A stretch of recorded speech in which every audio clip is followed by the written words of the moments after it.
Good morning, honorable members. May we take this opportunity for a silent prayer and meditation.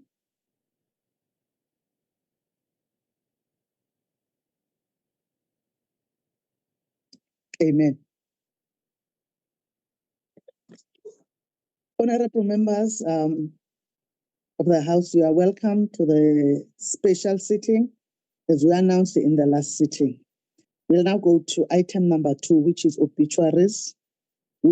Honorable members, before we may proceed with the business of the day, we pause to pay tribute to those who have departed before us. We celebrate their lives, acknowledge their contributions, and mourn their loss. In doing so, we stand united with all families and communities who grieve during this time. Today, we honor the memory of individuals from various walks of life, including Mr. Mkhonjiswa Alphas 7 in KZN and uncle to Honorable Mr. W.N. Mkhize. He will be laid to rest on Saturday, the 13th of December, 2025, at 9 o'clock at KwaZulu-Natal, Willowfontein, Pietermaritzburg.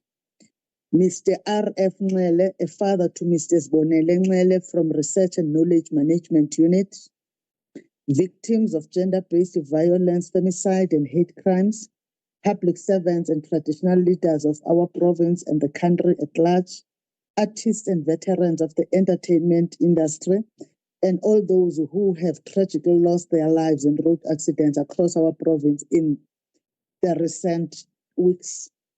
Honorable members, with that, let us all observe a moment of silence in honor of all those who have departed ahead of us, including those who were not mentioned by name in the announcement.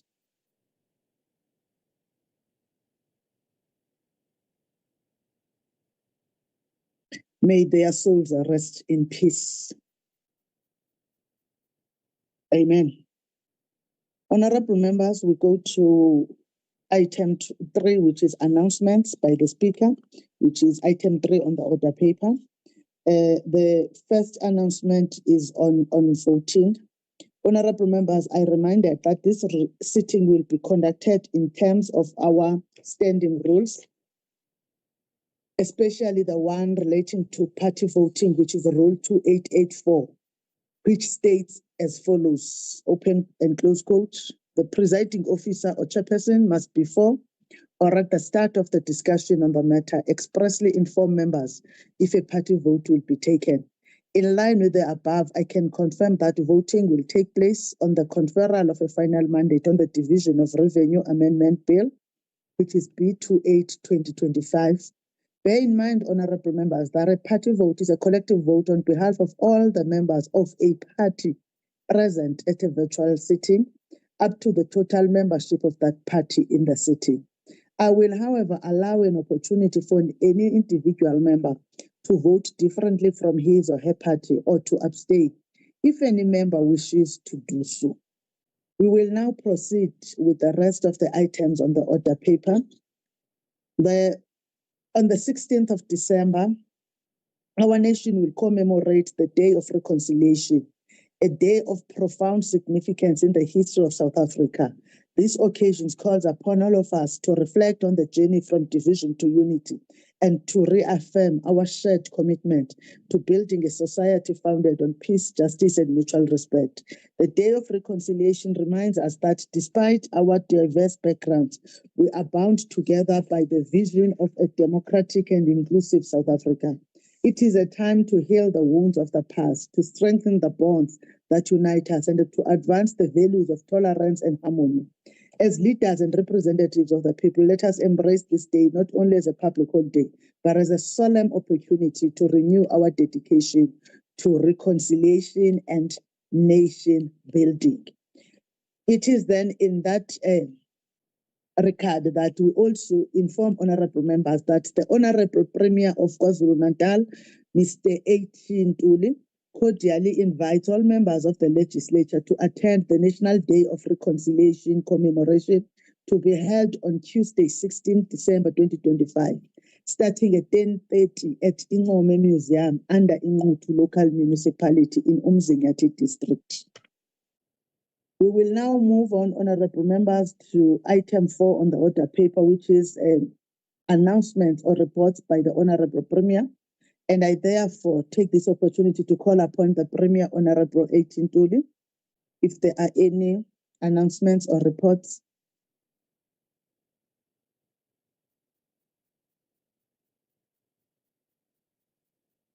Honorable Premier or member of the executive, on behalf of the Premier.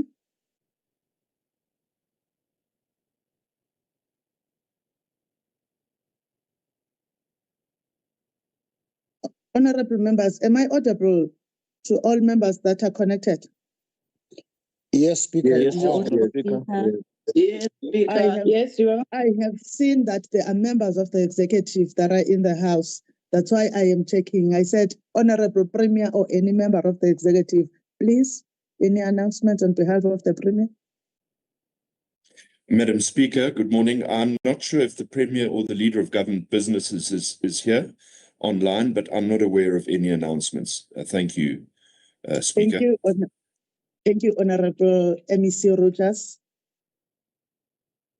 We will hear as we go on. We'll now move on to item 5, which is tabling of reports or papers. The first report is from the Portfolio Committee on Finance, tabling of the final mandate report of the Portfolio Committee on Finance on the Division of Revenue Amendment Bill B28/2025, and also tablings by the Provincial Treasury. On behalf of the department, MEC is tabling 2025-26 adjustment estimates of provincial revenue and expenditure votes 1 to 14 and summary, adjustments budget speech and adjustment appropriation bill, explanatory memorandum, and the socio-economic review and outlook. The explanatory memorandum, adjusted appropriation bill and adjustments speech is 2025-2026, and then the 2026-2027 is the socio-economic review and outlook. Is there any other tabling that members may have submitted and we missed it in the recording? We will indulge honorable members whenever they realize that there is a tabling that they may not have made. Now, we will move to item 6, which is formal motions or notices by the Chief Whip. I therefore call upon the Honorable Chief Whip of the Legislature, Honorable MP Kwala.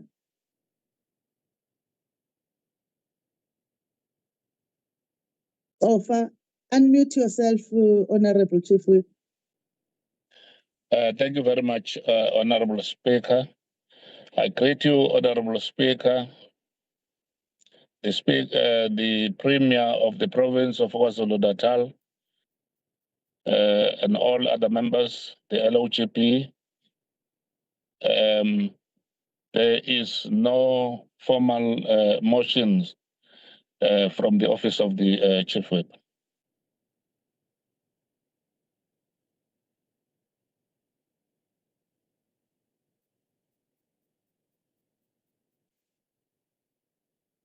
Honorable Chief Whip, we will now move on to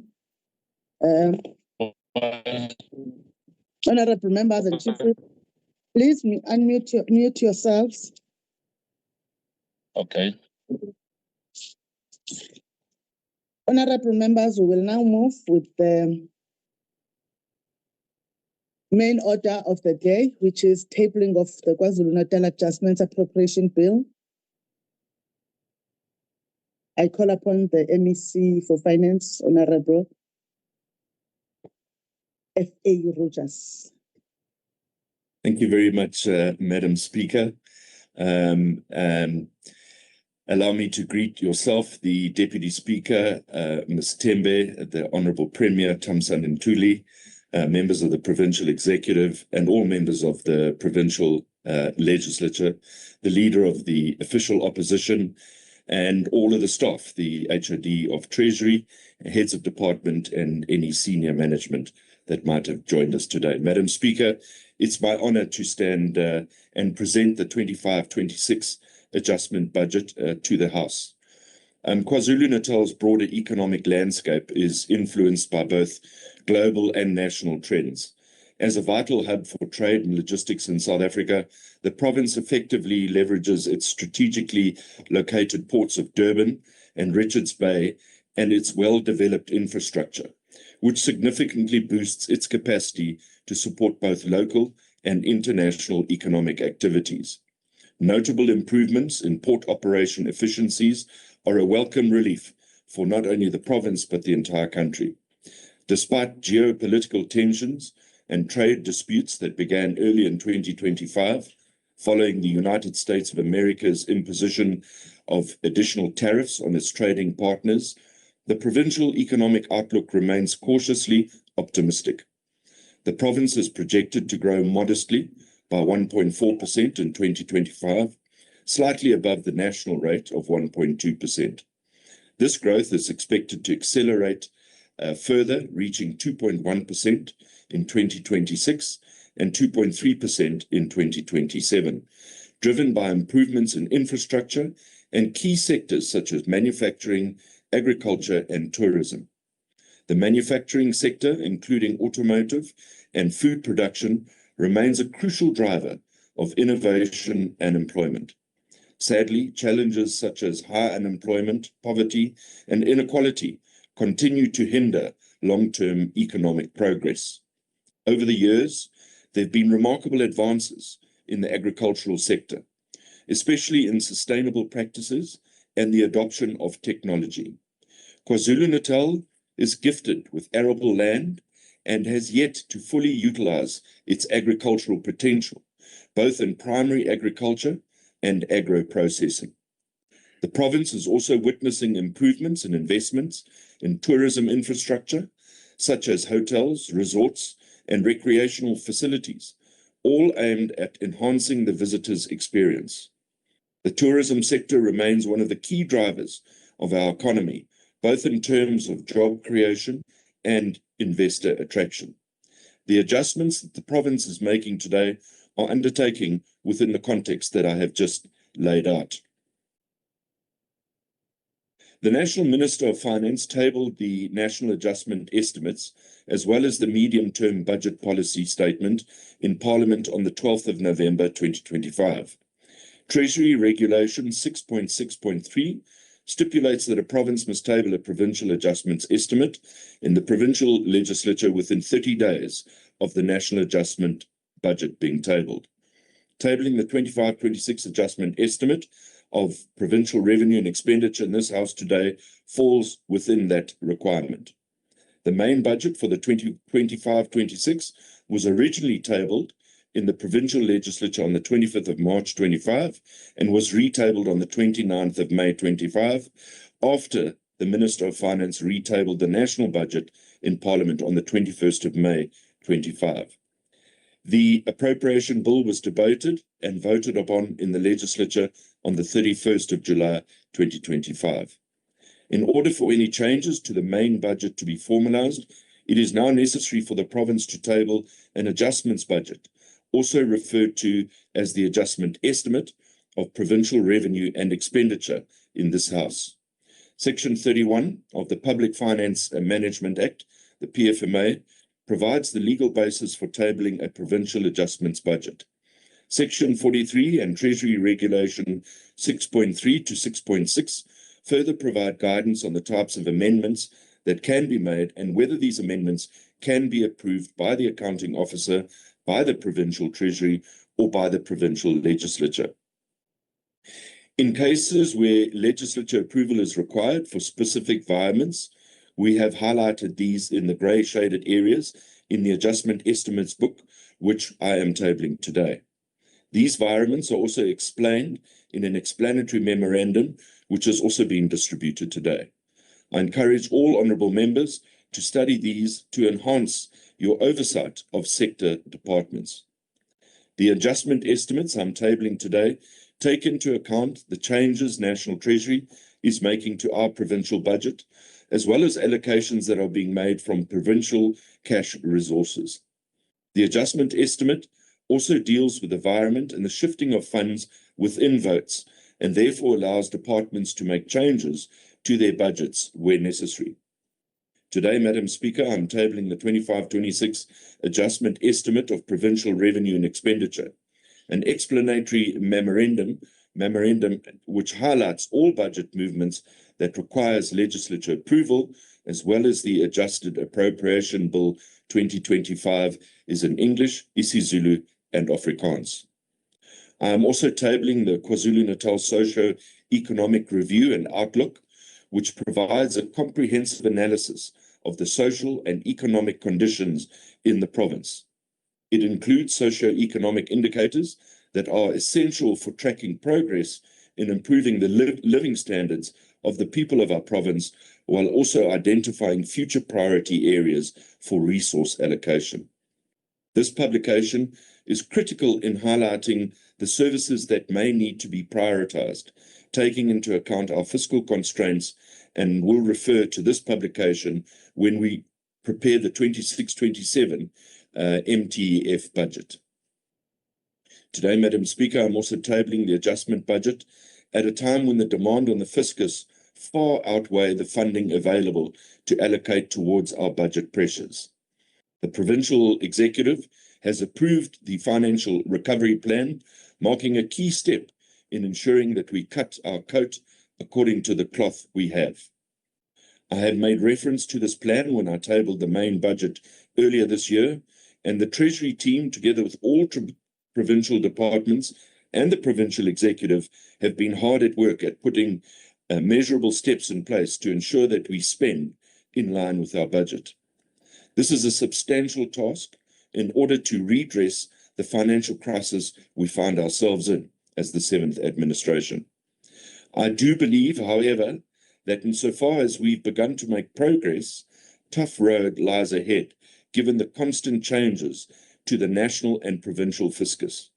I have indicated before that this process of recovery will take between 5 to 7 years before we emerge out of the financial woes, but we are already beginning to see green shoots of positive change in some departments contributing towards achieving our goal.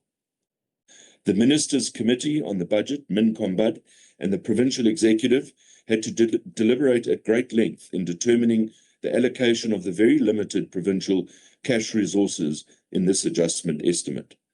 National Treasury was also engaged throughout this process, especially with regard to the funding that Minister Godongwana had indicated in his main budget speech would be allocated to education and health, and I'll provide further detail shortly.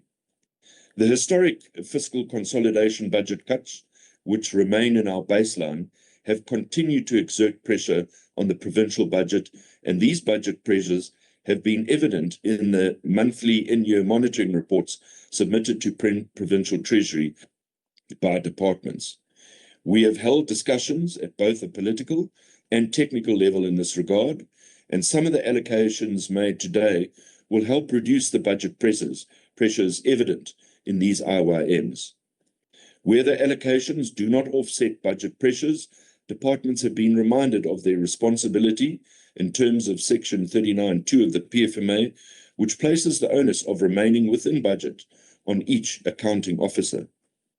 Departments have been requested to produce detailed turnaround plans to reduce the fiscal risk, while Provincial Treasury's Cash Management Unit is keeping a close eye to ensure that the province does not go into an overdraft. Madam Speaker, I am pleased to say that the province remains cash positive, as has been the case since May 2010, despite the budget pressures that we face. The provincial cash balances are managed very tightly by our provincial banker, who reviews bank balances daily and engages with departments on the payment runs to be processed. My responsibility is not only about managing cash in isolation. I manage cash to ensure that we deliver government services to the people of our province. There are a number of amendments being made to our provincial budget by National Treasury. Minister Godongwana indicated in his main budget speech earlier this year that there would be allocations made to education and health departments in the province in view of the budget pressures facing these sectors. These allocations come as a result of the province raising the budget pressures caused by the fiscal consolidation cuts at many intergovernmental forums as possible. I'm glad to say that our voices have been heard. National Treasury also provided feedback with regard to our conditional grant rollover requests, and I will provide feedback in this regard shortly. In addition, allocations have been approved in relation to the disaster management application made by the province to the National Disaster Management Centre. In aggregate, National Treasury has allocated 3.6 billion rand to KwaZulu-Natal in this adjustment estimate. I want to repeat that, Madam Speaker. National Treasury has allocated 3.6 billion rand to KwaZulu-Natal in this adjustment estimate. As I indicated, National Treasury made amendments to our budget with respect to education and health. In this regard, National Treasury issued Government Gazette number 53574 on the 24th of October 2025, and I will detail these allocations now. The Department of Health receives 1.4 billion rand towards addressing urgent budget pressures. This funding allows for the continued employment of community service doctors and interns to offset budget pressures in the personnel budget, and to fund essential goods and services, thereby reducing accruals at year end. The Department of Education receives 640.9 million rand towards offsetting budget pressures under compensation of employees and goods and services. National Treasury also makes additions to the province's conditional grant budget, specifically for education and for health. The Health Department receives an additional 95.2 million rand under the District Health Program grant.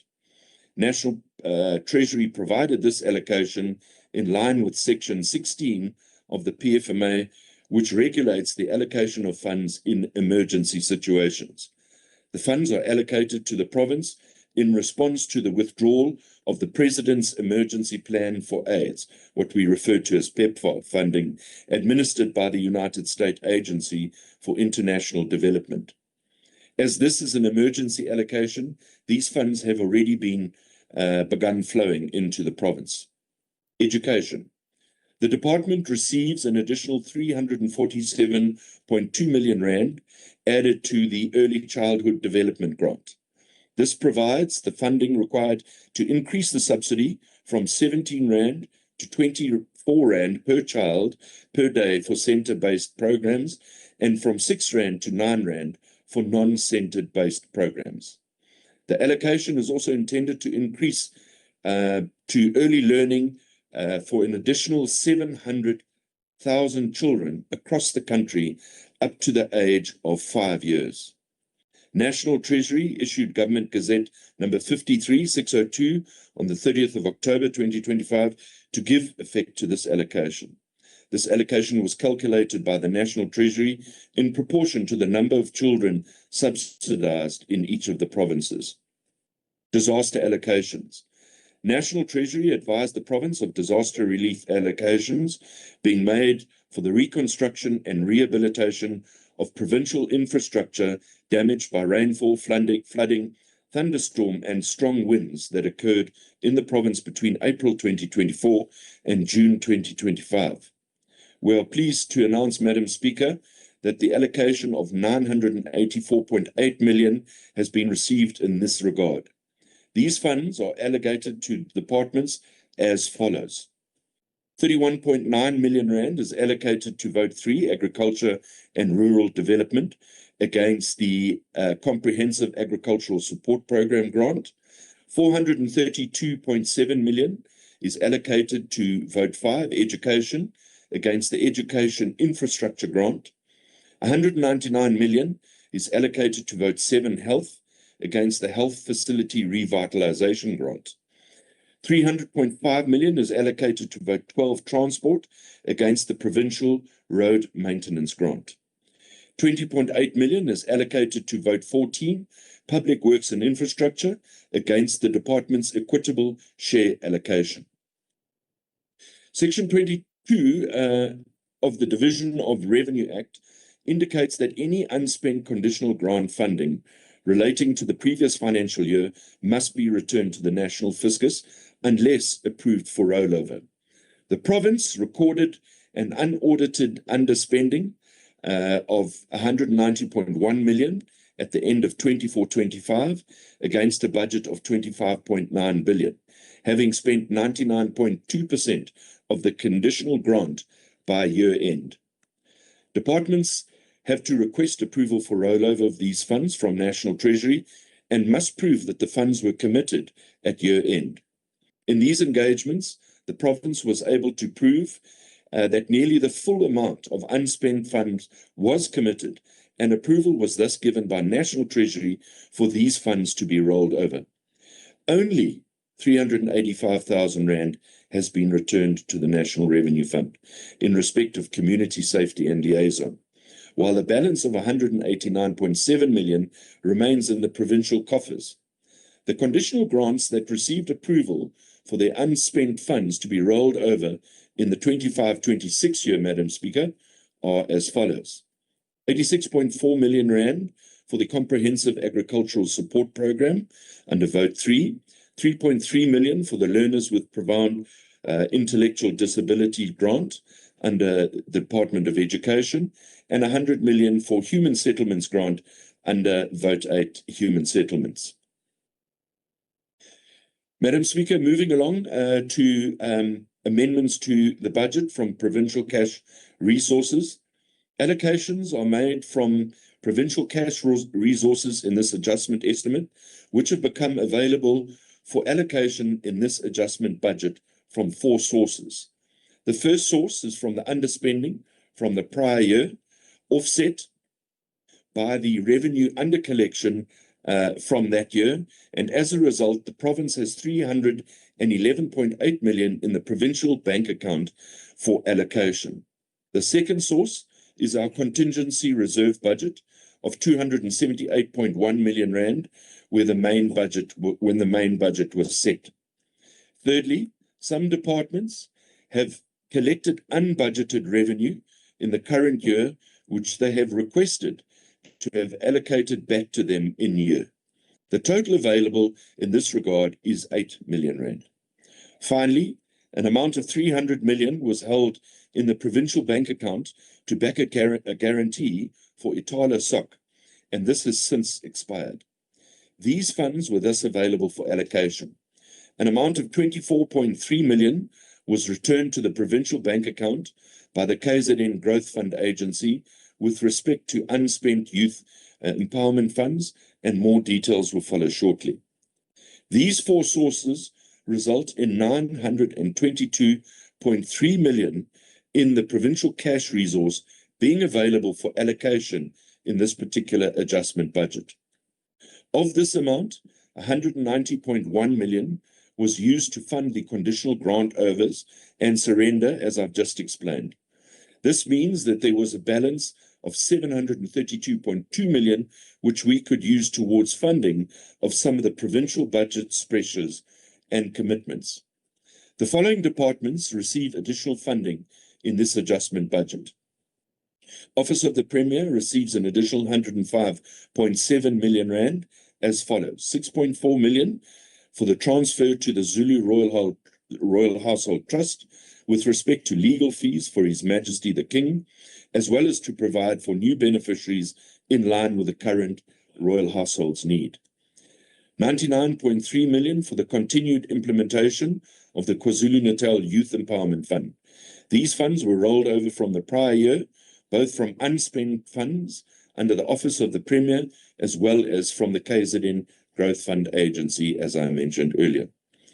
Vote 2, the provincial legislature received 60.8 million for the following. 2 million relates to the revenue over collection from the prior year, which is allocated back to the legislature in line with the Financial Management for Parliament and the Provincial Legislatures Act, FAMPLA, and the PFMA. 20.3 million relates to the operational underspend from the previous year, which the legislature may retain in line with FAMPLA, and it's also noted that the legislature underspending against the members' remuneration by 7.5 million, and these unspent funds have been returned to the Provincial Revenue Fund. 20.7 million of the cash available is earmarked to finance the legislature's operational overspending from 23-24 after the Standing Committee on Oversight authorized this unauthorized expenditure. 17.8 million is allocated to the legislature for the costs relating to the 25 wage agreement. The Legislature Sector Bargaining Council agreed on an annual wage increase of 4.8% for the legislature staff, and this allocation covers the cost of implementing these increases.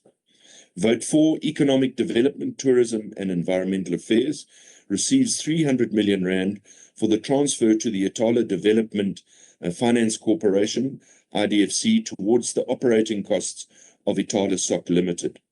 Itala has shown serious distress since all its operations were frozen following a provincial liquidation by the Prudential Authority. This has meant that Itala Soc Limited was completely reliant on the provincial fiscus to pay its operating costs such as salaries, rental, municipal costs for its 38 branches and head office. These funds are also allocated towards critical IT, legal costs, security costs, amongst others. Madam Speaker, Vote 8, Human Settlements, receives the following: 3 million relating to the revenue received in the current year, which the department requested to retain towards offsetting budget pressures in their operational expenditure. These funds were collected from various municipalities where projects were completed and underspent balances remained from the sale of units at Ridgeview Gardens, among others. 2 million rand towards implementing the 25 wage agreement, where the percentage department were meant to budget was 4.6% and the agreement reached was 5.5%. Due to the limited equitable share, operational funds, this department required additional allocation in this regard. Vote 10, Sports, Arts and Culture, receives 2.4 million rand for the operational costs of the Enyokeni precinct. The National Department of Sports, Arts and Culture constructed the precinct, which has been used for the Nkosi Womalongo, and this center requires operational funding that is now completely specifically for staffing, cleaning, security, and utilities, as well as some furniture, equipment, and vehicle requirements.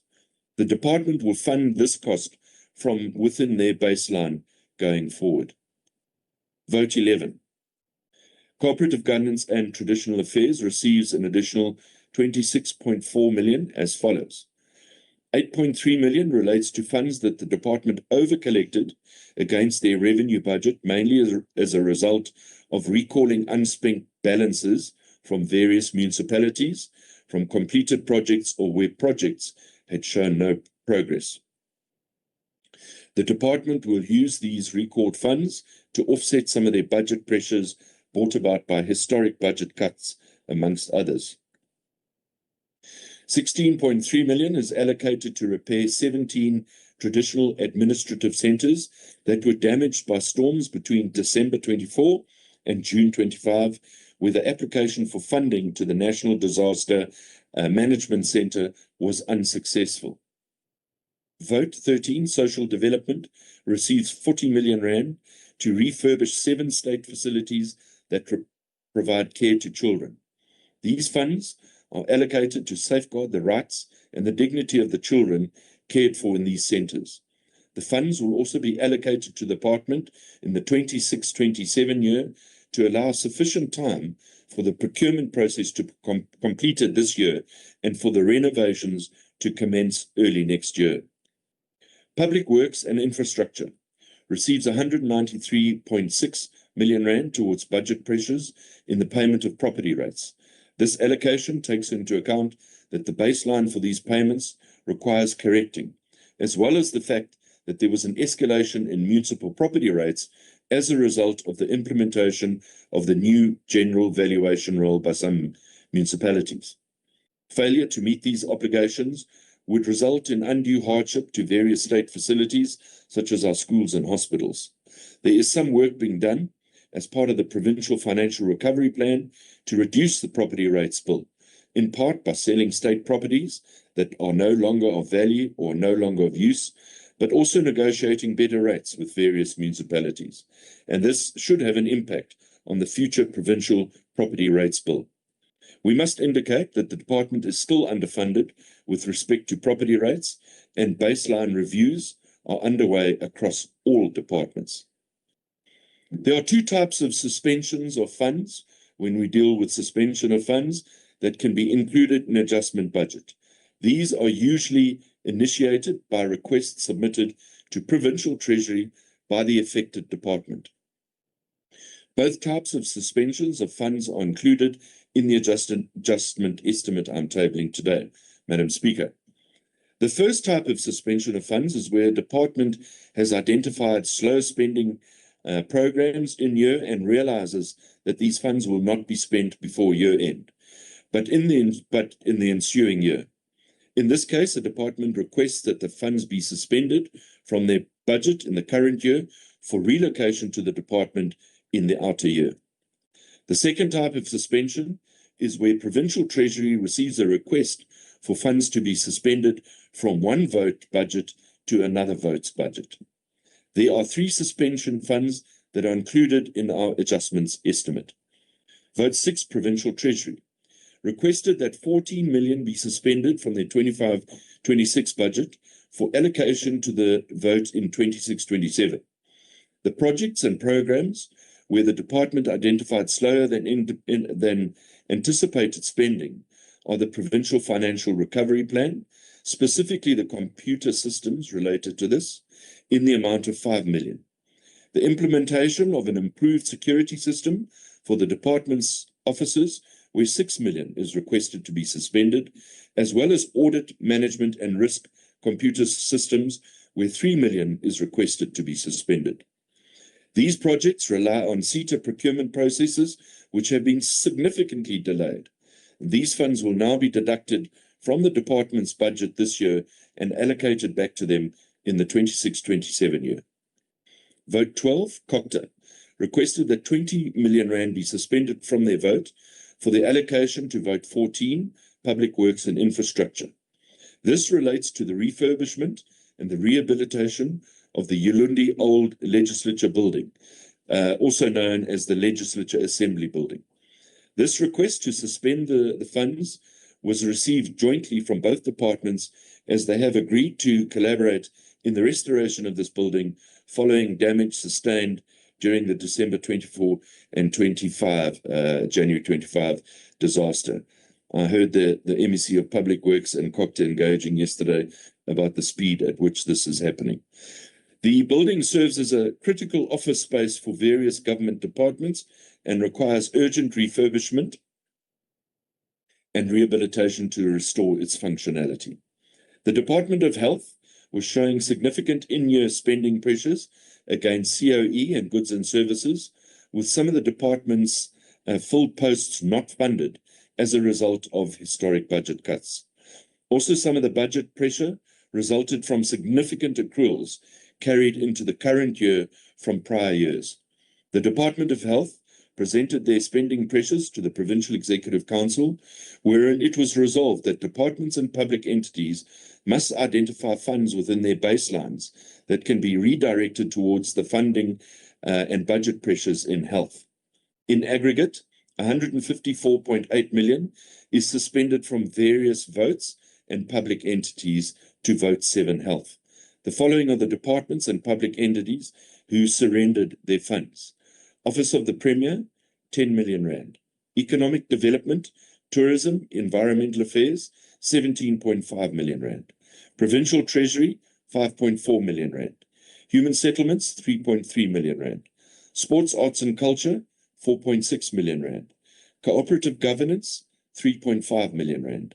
Social Development, 2.1 million rand. Public Works and Infrastructure, 6.1 million rand. The KwaZulu-Natal Growth Fund, 90 million rand.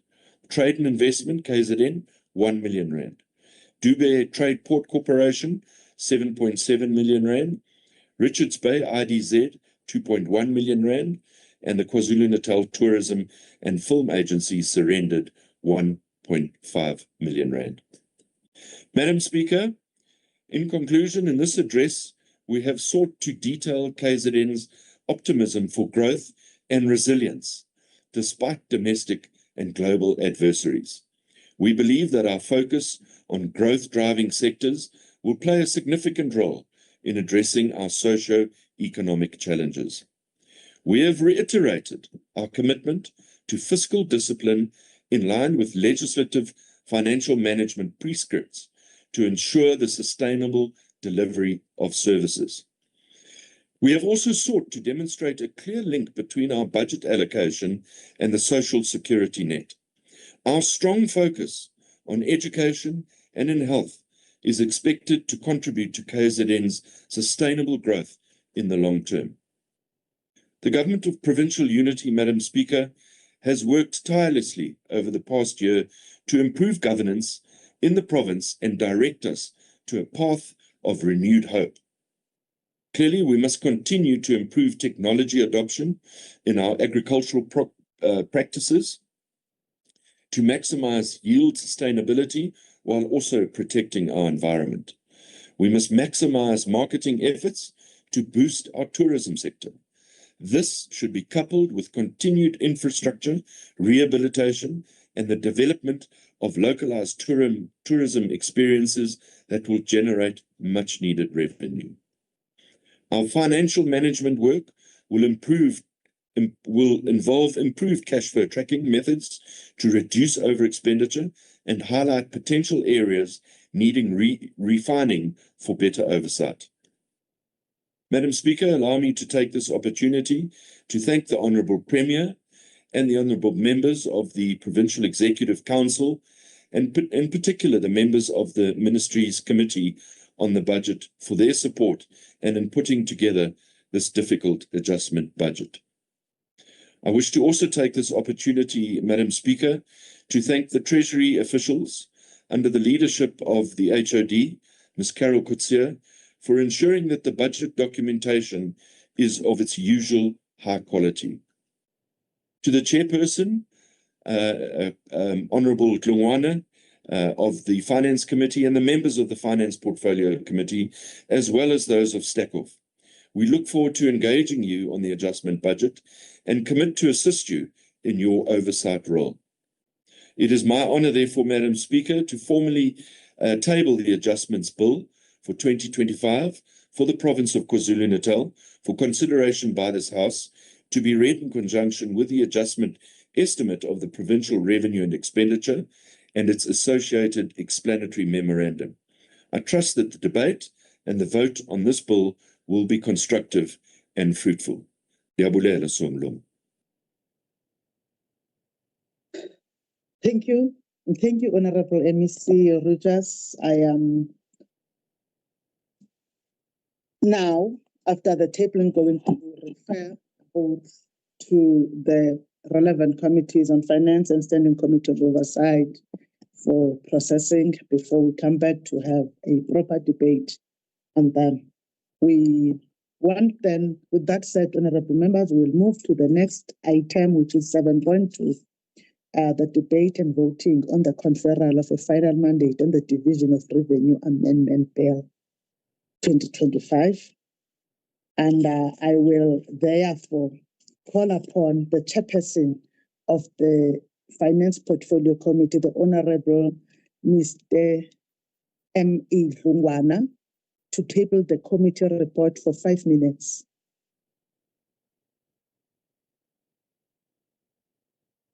Thank you, Honorable Speaker. Greetings to Honorable Premier, the members of the Legislature, Leader of Government Business, Honorable Tombeni, and as well as all of the members of the Provincial Legislature. Madam Speaker, I'll go straight to tabling the bill. The bill seeks to amend the Division of Revenue Act 2025 in accordance with the provision of the Money Bills and Related Matters Act of 2009, and to provide for matters connected therewith. The Act requires that the Minister of Finance to table the Division of Revenue Amendment Bill with revised fiscal framework if the adjustments budget effects changes to the DORA for the relevant year. The bill creates a new column A in the DORA, which shows the original allocation, the adjustments, and the new allocation to the maximum transparency in the adjustment process. Column A is amended for the Schedule 1, 2, 4, Parts A and B, 5 Parts A and B, 6 Parts A of the 2025 DORA. The adjustment to the provincial allocation in the bill are the additions to the grants, of which KwaZulu-Natal received an additional 354 million under the Education Infrastructure Grant, and the adjustment to rollovers, reprioritization, as well as corrections. The Finance Portfolio Committee received the special briefing on the bill, both from the special delegates to the NCOP, as well as the National Treasury. In accordance with Section 1181A of the Constitution, the committee must facilitate the public involvement in the legislative process. The bill was adopted by the National Assembly only on the 4th of December and transmitted to the NCOP on the same afternoon. Provinces were not allowed to formally consider the bill before the National Assembly adopted the bill, and the referral letters were issued by the chairperson of the NCOP. This, Honorable Speaker, then made it almost impossible, because we received the bill, the briefing of the bill only on the 5th of December, and the negotiating mandate was due on the 9th of December. This committee, therefore, was placed under most unreasonable time frame in which to deal with and consult on the bill, and was therefore unable to hold any public hearing as desired. The committee, in order to allow the public an opportunity to comment on the bill within these restrictive timeframes, did place a copy of the bill in a notice to the public, calling for a written submission on the bill and presentation by the National Assembly, National Treasury on the bill on its website. We received no comment. Honorable Speaker, the Finance Portfolio Committee met on the 8th of December to deliberate on the bill in order to confer negotiating and final mandate. Having considered the bill, 6 of the 8 members that were present in the meeting voted in support of the bill. Only 2 members voted against, and 3 members were absent. The majority of the committee therefore agreed to confer the final mandate on the bill and recommend to the House that the House adopts the report of the Finance Committee in respect of the Division of Revenue Amendment Bill, the Bill 28 of 2025, as well as confer the authority on the head of the provincial delegation to the NCOP, or a delegate as assigned, designated by the head of the delegate, to cast a vote in favor of the Division of Revenue Amendment Bill, Bill 28 of 2025, as a final mandate to this NCOP. There were no amendments arising from the NCOP meeting on the 9th. Therefore, the recommendation to the House is to confer the final mandate in favor of the bill. Thank you, Honorable Speaker. Thank you, Honorable Chair. We will now start the debate, and I want to call upon our first member to start a debate on behalf of the MK for 5 minutes. It's Honorable SP Seme.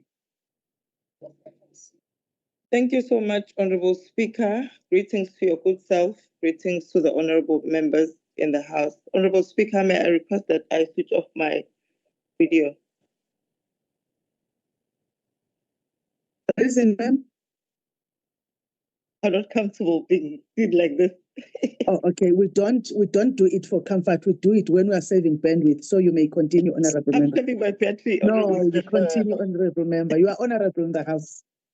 Thank you so much, Honorable Speaker. Thank you.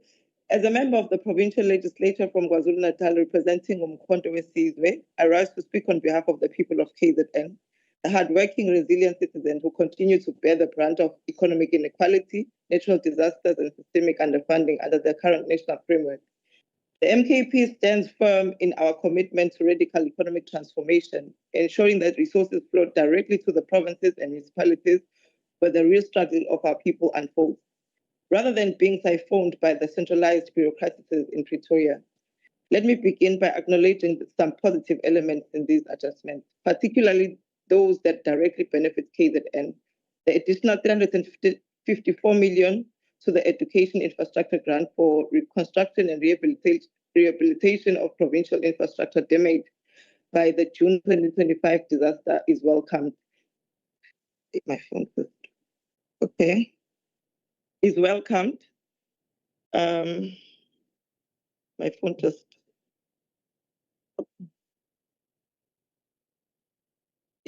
KZN has been ravaged by floods and other calamities time and again. Think of a devastating 2022 flood that claimed hundreds of lives and destroyed schools, homes, and roads. This funding, while overdue, will help rebuild essential educational facilities in our province, ensuring that our children, especially in rural and township areas, can access safe learning environments. Similarly, the minor correction to the Human Settlement Development Grant of 863,000 and Informal Settlement Upgrading Partnership Grant of 197,000 rand, shifting funds to the provincial equitable share for compensation of employees in KZN, are pragmatic fixes that recognize the administrative areas in prior allocation. These small but necessary adjustments underscore the need for better oversight to prevent such erroneous allocation in the first place. Furthermore, the overall of 303 million rands in public transport network grant for eThekwini is critical intervention for our province economic hub. Public transport in Durban and surrounding areas is in crisis. Overcrowded taxis, unreliable buses, and crumbling infrastructure that hampers the mobility of workers and students. The funding could elevate such pressures, but I must question, why only a rollover? Why not a substantial increase to expand network and integrate informal transport operators who are predominantly Black-owned businesses neglected by the system?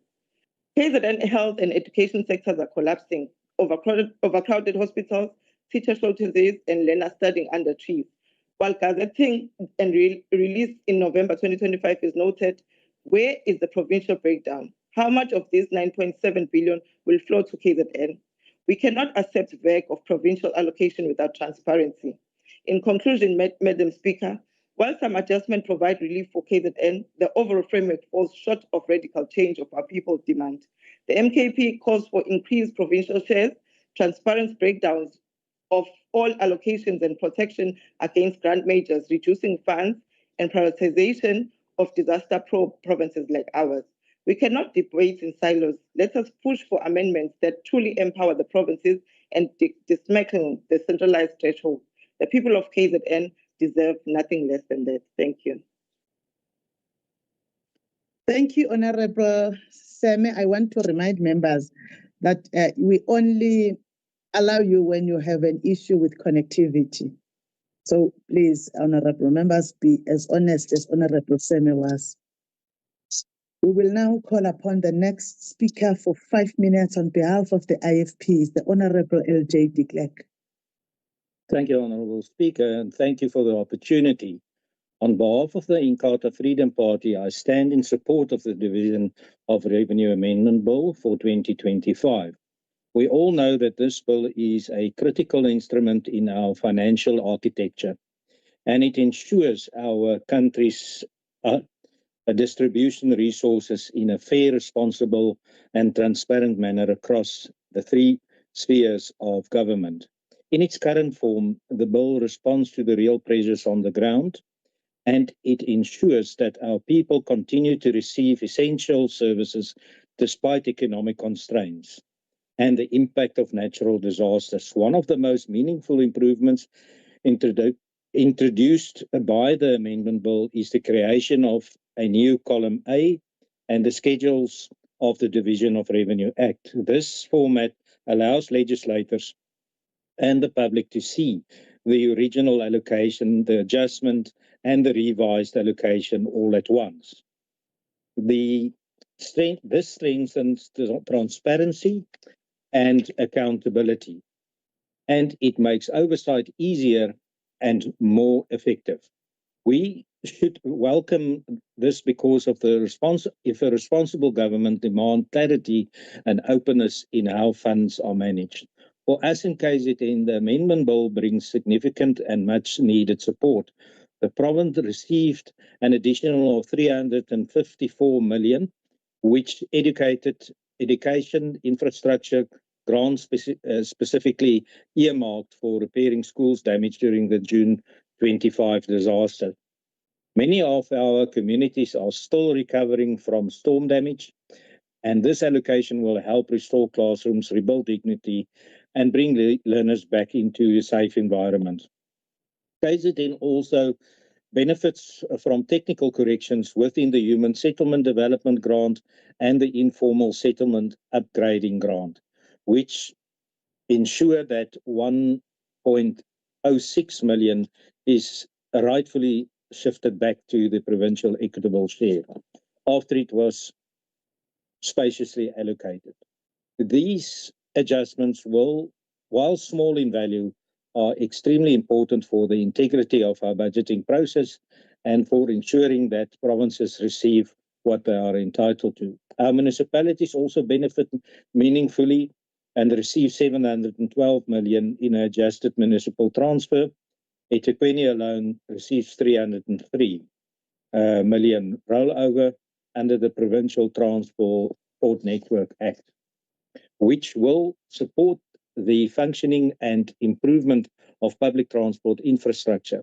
A further 409 million flows to our urban municipalities under the Urban Development Financial Grant, improving trading services, helping to strengthen local economies. These adjustments come at a time when municipalities are under pressure, and they will assist with stabilizing service delivery. The bill also plays a crucial role in funding disaster recovery. Nationally, billions are being channeled towards repairing infrastructure damages during June 2025.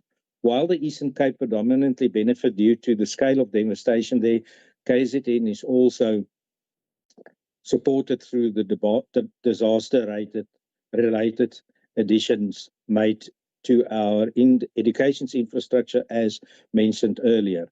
Our province knows the pain of repeated floods and storms.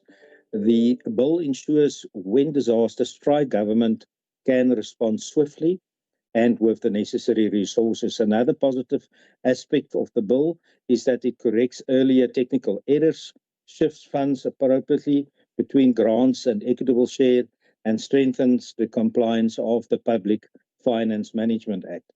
The adjustments ensure improved reporting, clearer budgeting, and better efficiency use of funds by the departments. They may appear administrative of nature, but they are key to achieving clean audits and preventing irregular or wasteful expenditure. The adjustments to the provincial equitable share is also an important policy decision. National Treasury has added 4.6 billion nationally to cushion the impact of demographic changes, and this stabilizes the budgets of several provinces.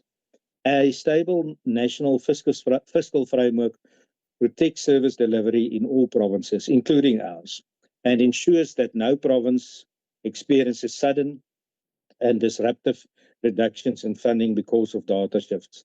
In conclusion, this bill strengthens our ability as a province to continue delivering education, health services, transport, human settlement programs, and municipal infrastructure. It brings resources to our areas where they are urgently needed, responds to disasters, correct past errors, and ensures that our fiscal framework remains credible and functional. For these reasons, and in the interest of the people of KwaZulu-Natal, I stand in full support of the Division of Revenue Amendment Bill for 2025. I thank you, Honourable Speaker. Thank you, Honourable Rogers. The next member on behalf of the ANC for 4 minutes is the Honourable CQ Mazopa.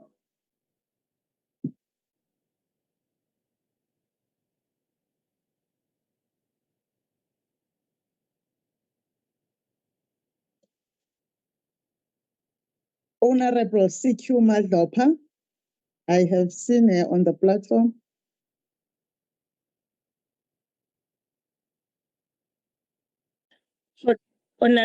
Honorable Speaker,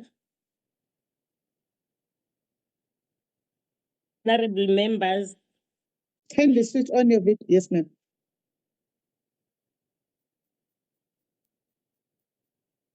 I have already written, Honorable Speaker, the request because of the network problem. I wrote it on the chat. Honorable members, I requested that they say that during their debate, I have no access to the chat when I am presiding. I'm sorry. But now that I'm hearing you, you can, if it's a network connectivity issue, ma'am. Thank you very much, Honorable Speaker. As the African National Congress, we rise to support the conferral of mandate and affirm our historic mission to build a united, non-racial, non-sexist, democratic and prosperous South Africa, founded on social justice and equitable development. Since 1994, the ANC has consistently advanced a progressive fiscal framework that redistributes resources to reverse the deep inequalities inherited from apartheid. The division of revenue process entrenched in Section 214 of the Constitution is one of our most powerful instruments through which our democratic state gives practical meaning to our commitment to a better life for all. Honorable members, the Division of Revenue Amendment Bill must be understood within the responsibility of developmental states to respond decisively and prudently to our changing economic and fiscal realities. In a constrained global and domestic economic environment, adjustments to the fiscal framework are not a sign of policy failure, but a responsible government. This is why our Money Bills and Related Matters Act obliges the Minister of Finance to act when circumstances change, ensuring that public finances remain sustainable while safeguarding service delivery priorities. This is consistent with the ANC's long-standing commitment to discipline, counter-cyclical and people-centered macroeconomic management, as reaffirmed in our 2024 elections manifesto and aligned to the National Developmental Plan. The ANC therefore welcomes the amendment contained in this bill, particularly the adjustment allocations that strengthen service delivery at a provincial level. Of specific importance is the impact of KwaZulu-Natal. The province received an upward adjustment to its provincial equitable share, as well as additional funding through conditional grants. Notably, KwaZulu-Natal benefits from an additional 354 million under the Education Infrastructure Grant, a critical intervention that supports the eradication of unsafe school structures, the provision of proper sanitation, and the achievement of minimum norms and standards in education infrastructure. This intervention speaks directly to the ANC's policy priority of investing in people and improving the quality of basic education as a foundation for long-term socio-economic development. At the same time, Honorable Speaker, the ANC recognizes and openly acknowledges that fiscal constraints remain a reality. While these adjustments provide relief, they do not resolve all structural funding pressures faced by provinces and municipalities. Rising input costs, infrastructure backlogs, and growing service delivery demands continue to strain public finances. It is precisely for this reason that the ANC insists that every rand allocated through this amendment bill must work harder, reach further, and deliver real change in the lives of our people. Accordingly, the ANC emphasizes that strong oversight, regular reporting, and firm consequence management are non-negotiable. Weak planning, Thank you, Honorable Member. understanding. Thanks, Honorable Speaker, for your opportunity. The next member for 4 minutes on behalf of the DA is the Honorable TJ Broteseth. Siyabonga Somlomo. Honourable Speaker, honourable members, today we consider the Division of Revenue Amendment Bill a critical instrument that adjusts allocations across the spheres of government. While the Democratic Alliance supports transparency and fiscal accountability, we must also confront the challenges that undermine meaningful public participation and service delivery. First, and other speakers have highlighted this, the essential improvement with this bill is the introduction of the new column A. This new column shows original allocation, the adjustment, and the revised allocation side by side. It is a very simple but powerful reform. For too long, adjustments were buried in technical annexures, making it difficult for legislators and the public to track changes. Column A brings clarity and accountability. It allows us to see at a glance how much was promised, how much was changed, and what the final figure is. Transparency is not a luxury. It is the foundation of trust in public finance. But from the comments of Honourable Seme, it seems that the MK do not welcome this level of transparency. Second, the bill provides for targeted adjustments, including disaster recovery funds and correction to previous errors. For KwaZulu-Natal, this includes the additional 354 million rand and the education infrastructure grant for repairing schools damaged by storms. And then also technical corrections, shifting funds that were erroneously allocated under human settlements to the provincial equitable share. These changes matter because they enable urgent repairs and also restore fiscal accuracy.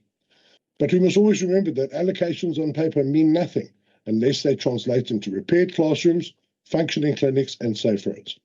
However, Honourable Speaker, we must be frank about the process. Section 118 of the Constitution obliges this legislature to facilitate public involvement in lawmaking.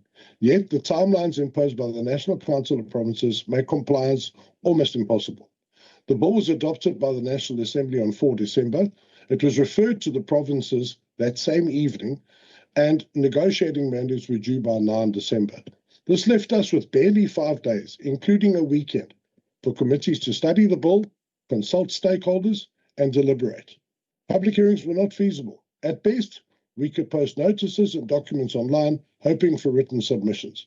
None were received, not because people don't care, but because the time frame was unreasonable. This is not how participatory democracy should work. The NCOP must respect provincial legislatures and the constitutional principle of public involvement. Rushed mandates erode trust and reduce oversight to a box-ticking exercise. The DA calls for a review of these timelines to ensure that provinces can do their jobs properly. Our priorities remain clear, Honourable Speaker. Transparency through column A and open reporting. Efficient absorption of funds, no rollovers, no delays. Disaster recovery that delivers real repairs, not just plans. Health and education allocations that improve frontline services. And then a legislative process that honours the Constitution, not undermines it. Honourable members, the DA supports the intent of the bill, but we will continue to fight for a process that is transparent, participatory, and focused on outcomes. Because budgets are not just about numbers, they are about people. I thank you. Thank you, Honourable Member. The next member for 2 minutes on behalf of the EFF is the Honourable M.W. Twala. The Honourable M.W. Twala. The Honourable M.W. Twala. Honourable Nkosi, is M.W. Honourable Twala in the house? Honourable Speaker, yes, ngimgcine khona maybe ushawe network. Are you taking over? Are you taking over the speech? Apologies, Speaker, I don't have his speech, but let me check him. It's a bit late for you, Whip. We'll now move. Honourable Twala is not connected in the manner that is envisaged by the rules that enables him by the rules. to participate. So That ngifuna ube ne-understanding so that Honourable P.G. Mbata, you are now I was saying Honourable M.W. Twala is not connected in terms of in the manner that is envisaged by the rules, which says that members must be connected in a manner that allows them to participate in the sittings proceedings. We have checked with him, and his whip was also not aware of where he is in any certainty. So Honorable Twala is therefore not in the House. We will now move to Honorable C.M. Shinga on behalf of the NFP for 2 minutes. Thank you, Madam Speaker.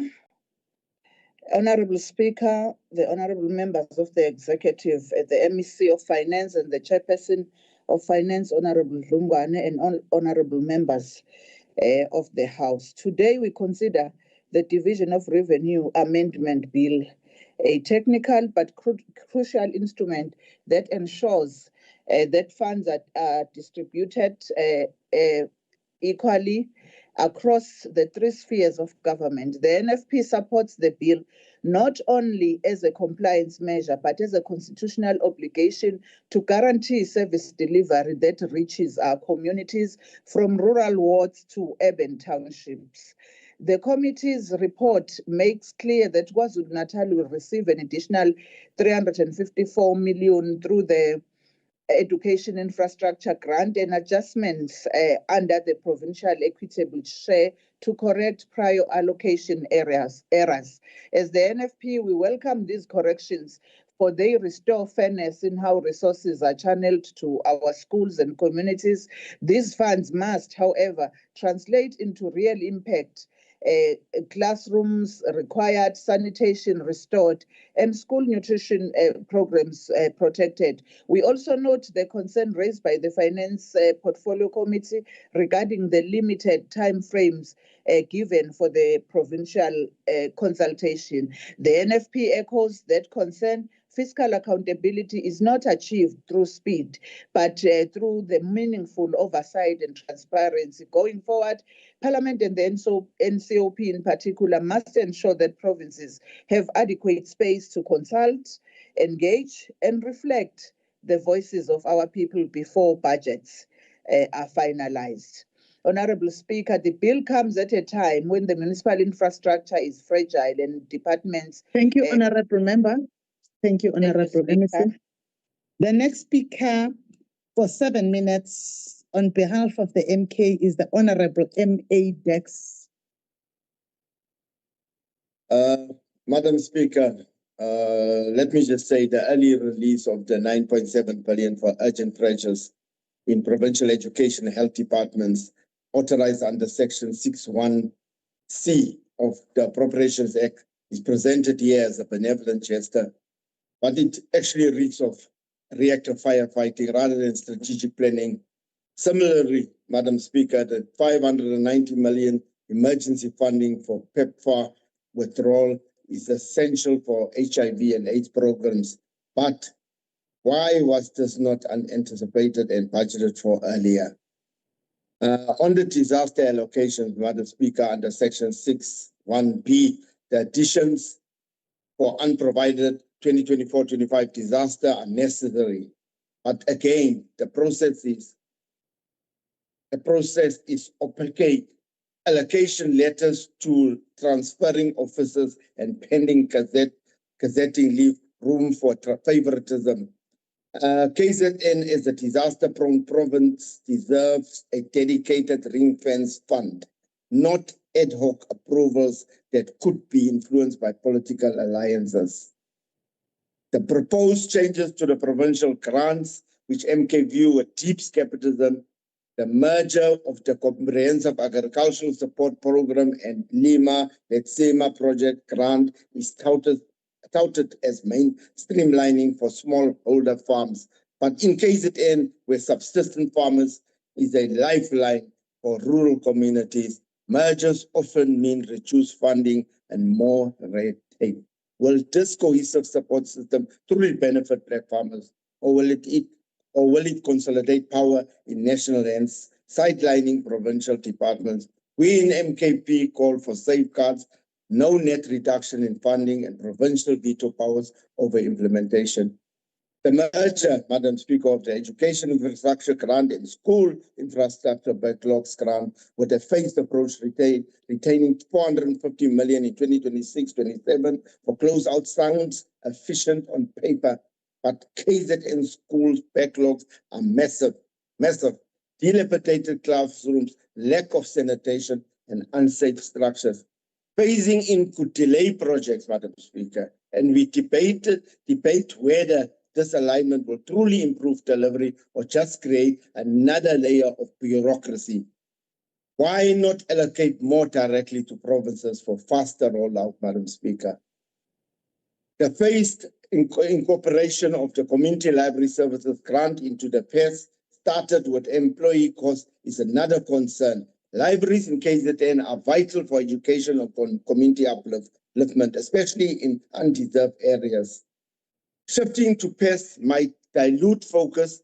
Capital components remain in the grant for now, but further engagement over the 2026 MTF sounds like a prelude to full absorption without guarantees. We oppose this unless accompanied by increased PES baselines to prevent service cuts. Madam Speaker, shifting to municipal grants, the additions to the municipal disaster recovery grant of 496 million for Eastern Cape disaster highlight a disparity. KZN also suffered in June 2025, yet our municipal share isn't specified here. The 2.1 billion for the urban development financing grant is positive for metros, but eThekwini needs more for trading services, infrastructure, amid load shedding and water crises. The proposed mergers and discontinuations are alarming, Madam Speaker. Merging the Integrated National Electrification Program and energy efficiency grants could streamline, but in KZN municipalities, electrification lags in rural areas. Phasing out the public transport network grant over the MTF is disastrous without clear new arrangements, Madam Speaker. This could strain commuters. Discontinuing the infrastructure skills development and neighborhood development partnership grants, replacing them with better design instruments is very vague and risky. I wonder who designed this. Will they prioritize capacity building in under-resourced KZN municipalities? The shift of 19.3 billion from the Urban Settlements Development Grant to the Performance-Based Urban Development Financing Grant and the Municipal Infrastructure Grant splits delivery models, elevating MISA and DBSA.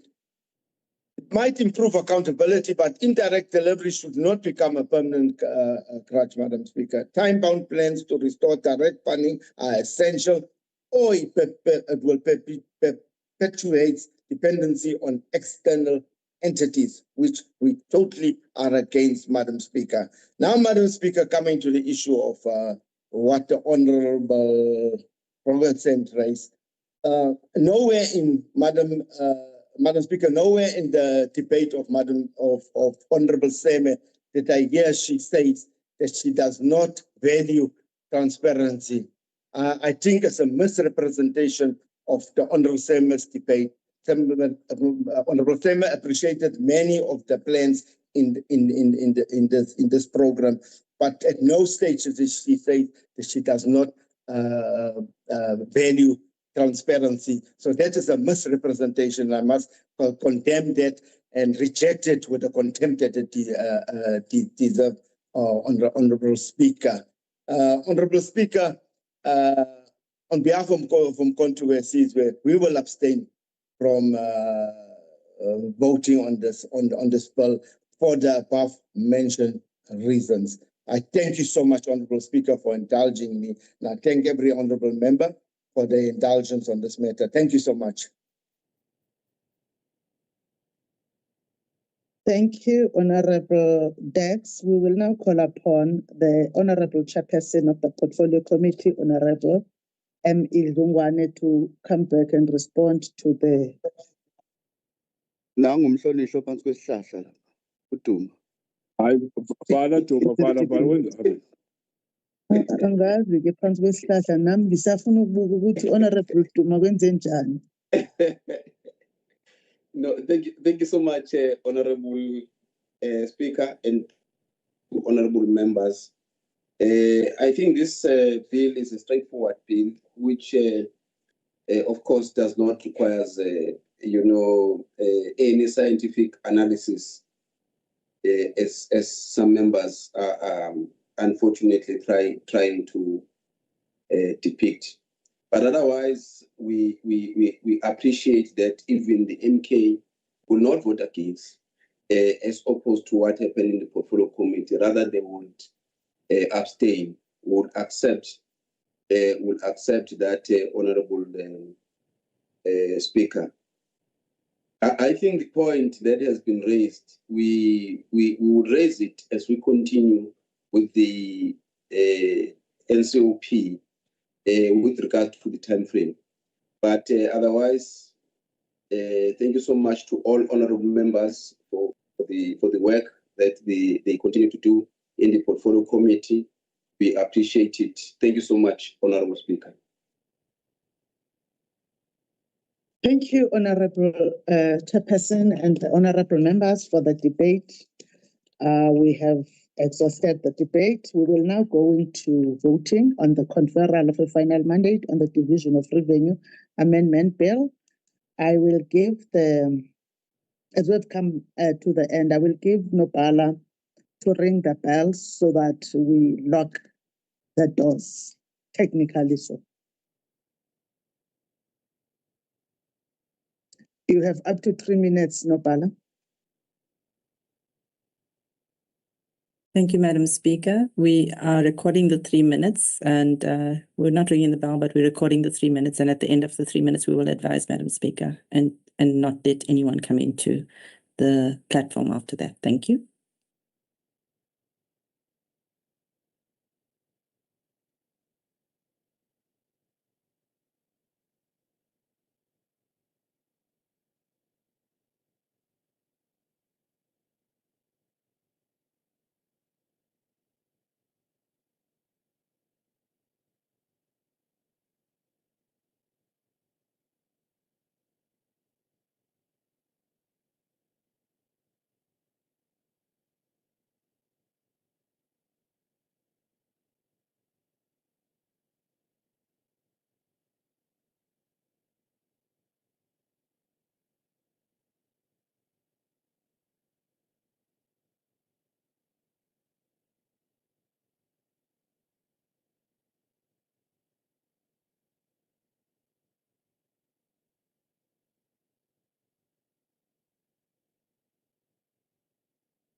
Thank you, Madam Speaker. The 3 minutes is up.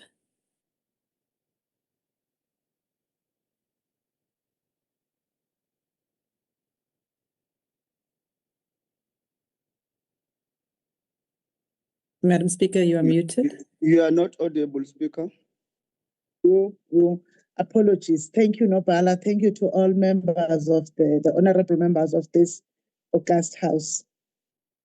We have now come to the end of the debate on the Division of Revenue Amendment Bill B282025. The House now needs to vote on the conferral of the final mandate on the Division of Revenue Amendment Bill B282025. Note that the recommendation of the Portfolio Committee on Committee of Finance, the Portfolio Committee on Finance to the House is that the KwaZulu-Natal Legislature confer a final mandate on the KwaZulu-Natal Provincial Delegation to the National Council of Provinces to vote in favor of the Division of Revenue Amendment Bill B28/2025 at the relevant NCOP Select Committee, and B, the head of the provincial delegation to the NCOP or a delegate designated by the head of delegation to cast a vote in favor of the Division of Revenue Amendment Bill B28/2025 at the NCOP plenary. The House, however, is empowered to take its own decisions on whether to confer a mandate to support, oppose, or abstain. I accordingly, therefore, put the question to the House as follows. The KwaZulu-Natal Provincial Delegation to the National Council of Provinces to cast a vote in favor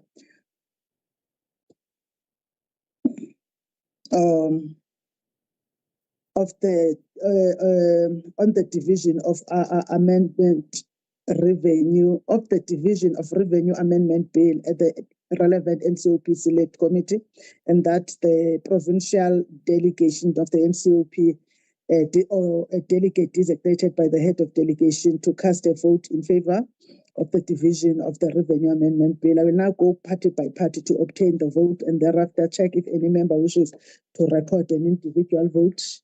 I will start with MK.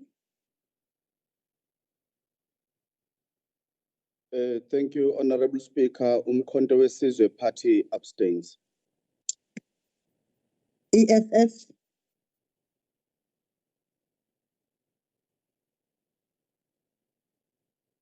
Thank you, Honorable Speaker. The Economic Freedom Fighters is voting against the bill. Thank you. NFP.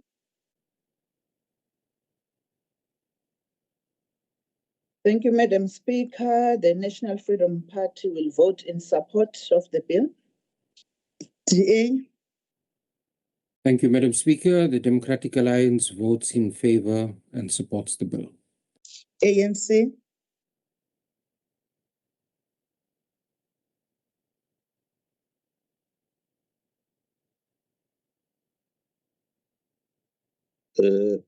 Thank you, Madam Speaker. The ANC supports the bill. IFP. Thank you, Madam Speaker. Greetings to yourself and all present. The IFP supports the conferral and votes in favor of the Division of the Revenue Amendment Bill 2025. I thank you. Thank you, Honorable Members. I have the vote of all parties. Is there any member who wishes to express an individual vote that is different from their party vote or to abstain? Any member?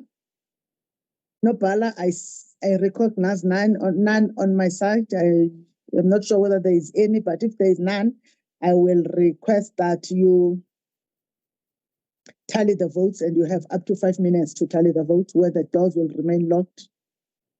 And you start the timer for that. We start the timer for that.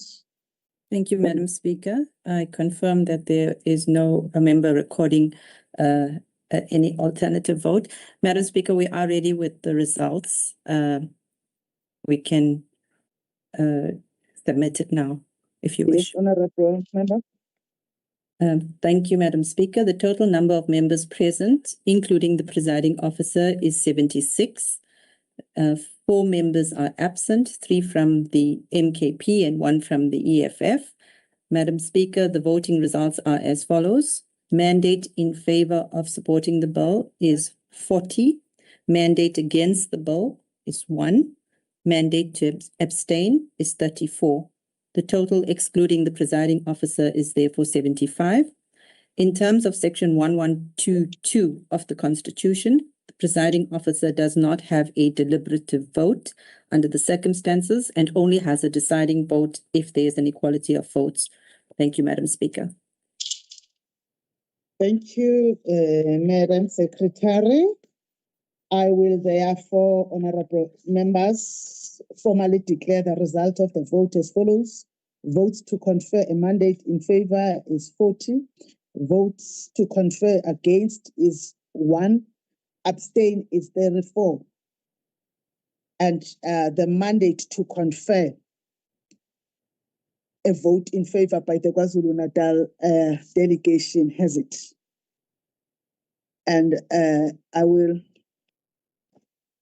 therefore, the item on the order paper concerning the conferral of final mandate on Division of Revenue Amendment Bill B28/2025 is concluded, honorable members.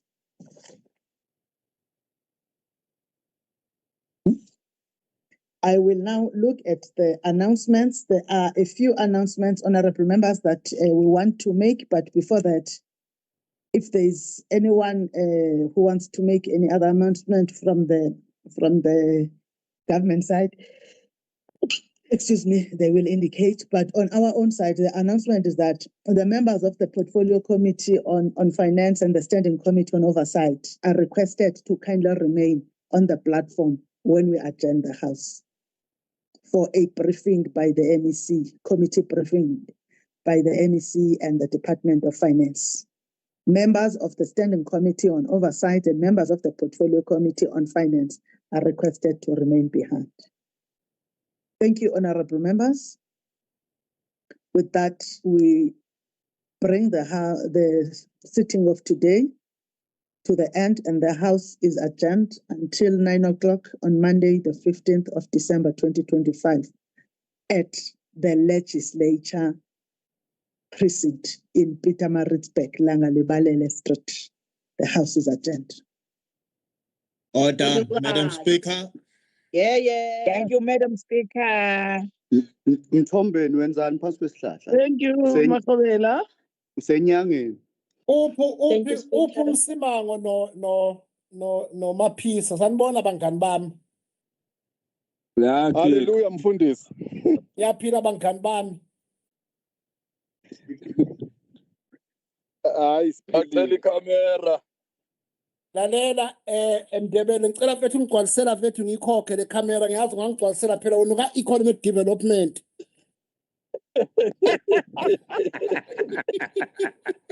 Bazokukhokhela kanjani ngoba uzoba uminister emva kwangoMonday. Ubani imake MEC lezo ikhulumayo uyithatha angizazi mina. Futhi okwesibili mafika ungakhalisi uyaxova Madlopha ngibonile ubhizi nomanyola uyoba bhizi nomanyolo kanti. Vele sithetha ngomanyola kawulethe.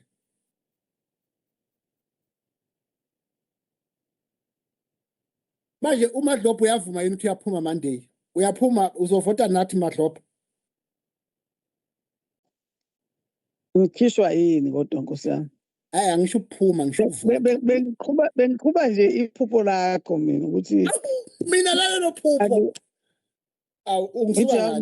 Bengiqhubela nje lephupho lakho. Mina elami iphupho lilodwa ukuthi ngikhokhe iloki i-camera department uma Phisa angazange ngiphinde. Yabona ke nawangisiza lapho ke qedile MEC mnganami.